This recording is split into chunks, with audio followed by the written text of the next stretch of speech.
Let's clear something up real fast. We are not in a recession right now, but you would actually never know it. The headlines are screaming. Your group chat is nervous. Even your barista has an opinion. Mortgage rates are high. Heck, eggs cost more than your car payment. And everyone's acting like the sky is falling. So you're probably wondering, isn't this the worst possible time to buy a home? Totally fair question. But here's the twist. What feels like chaos might be your once in a decade shot, because recessions are coming. They're always coming. That's how the economy works. They're not rare. They're not a death sentence. And when it comes to real estate, they can be a gold mine if you play it right. So what's really happening? Well, right now, the economy is in a very weird place. We're adding jobs, unemployment is low, and GDP is positive. Those are not recession signals. However, credit card debt is rising, inflation is cooling, but still very sticky. Consumers' confidence, wobbly at best. And mortgage rates, well, let's just say they're being stubborn and not exactly offering the let's go buy a house energy. So while this isn't technically a recession, there's a vibe shift. And that uncertainty is causing a lot of potential home buyers to hit the pause button. Which brings us to, well, here's where it gets very, very interesting and where most people get it 100% wrong. When they hear the word recession, they immediately think of 2008. Foreclosures, price crashes, and total chaos. But that was the exception, not the rule. Many people think the Great Recession caused the housing crisis. But that's wrong. Ultimately, the housing market crash contributed to the onset of the Great Recession. That crash was caused by the housing market, and it was largely due to bad lending practices, which don't exist today, zero doc loans, which don't exist today, and inflated property values, which don't exist today. In most recessions, home prices held steady or even went up. Check this out. During the 1980 recession, prices rose more than 6%. In the 1981 recession, up again. During the 1991 recession, home prices changed downward under 2%.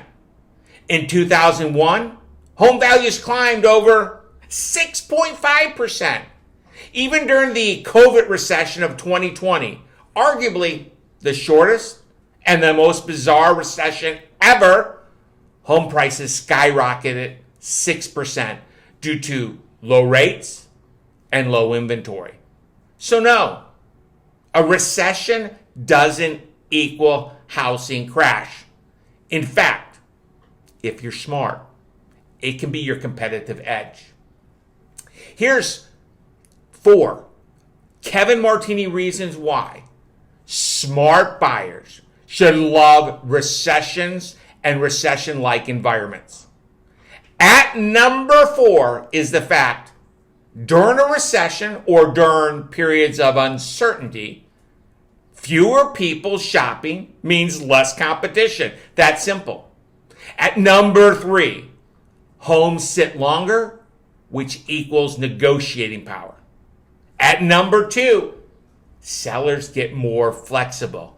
This means you can think of price cuts, credits, and concessions. And at number 1, there is a less chance of a crazy bidding war that pushes you over your budget. Here's the punchline. In hot markets, you're reacting. In recession-likely markets, you're strategic. This is when calm, well-prepared buyers can make moves others are just simply too nervous to make and often get better deals because of it.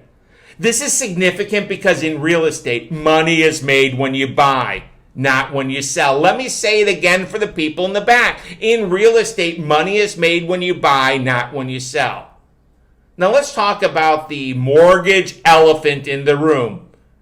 Interest rates. Yes, I'm going there. Interest rates are higher than we'd like. It's not ideal. No one's throwing a confetti party over it.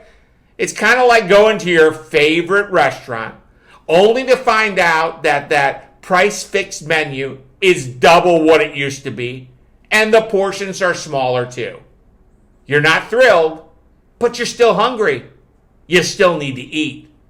Here's the real talk. Higher rates don't mean it's a bad time to buy. They mean it's time to get strategic. Because if the payment works for you, if it fits your life, your budget, and it doesn't keep you up at 2 a.m. wondering what the heck you've done, then you're in a position of power. Rates go up. Rates go down. You can't control that part. But what you can control is locking in the right home, in the right market, in the right neighborhood, with the right terms right now. Waiting around for perfect conditions, that's how people miss out. Because while everyone else is hoping and refreshing rate charts like they're watching Game 7, you could be making a smart move. One that puts you ahead when mortgage rate market shifts again. And it will. Will you have the option to improve your rate down the road? Most likely. Maybe even maybe. But here's the point. You can't refinance a missed opportunity. If you're buying during uncertain times, don't wing it. Work the plan.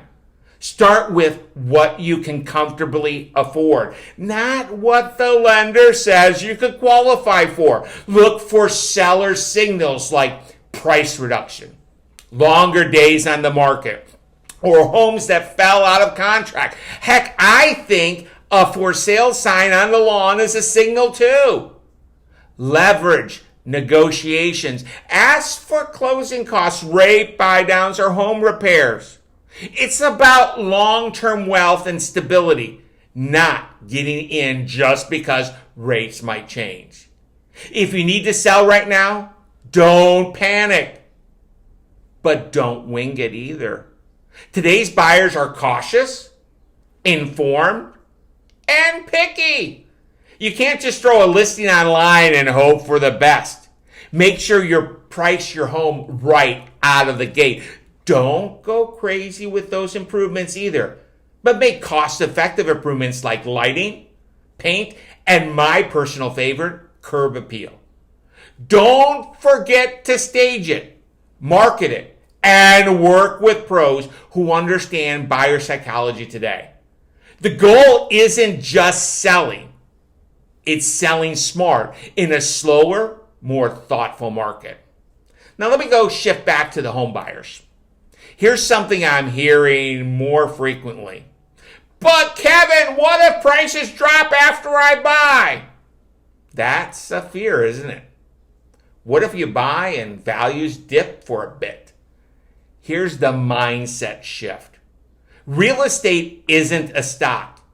It's not about timing the minute. It's about owning the asset long enough.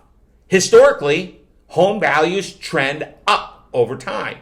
And while you can't guarantee short-term appreciation, you can guarantee long-term stability and equity building. Let me share a Kevin Martini bonus stat.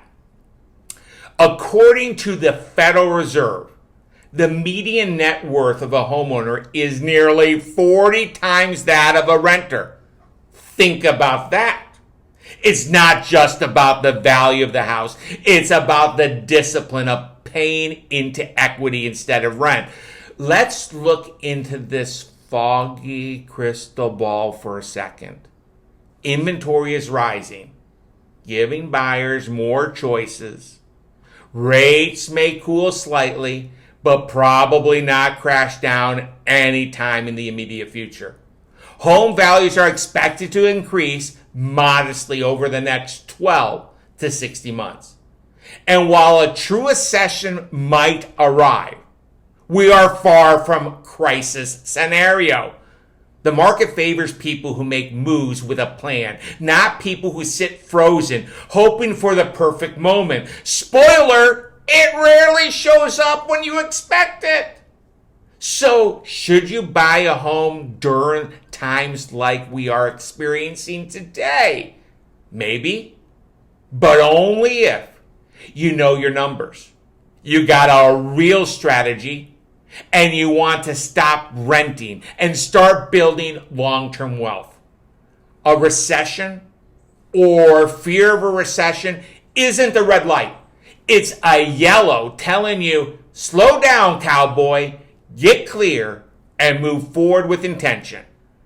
Because the ones who win right now are the ones that are intentional.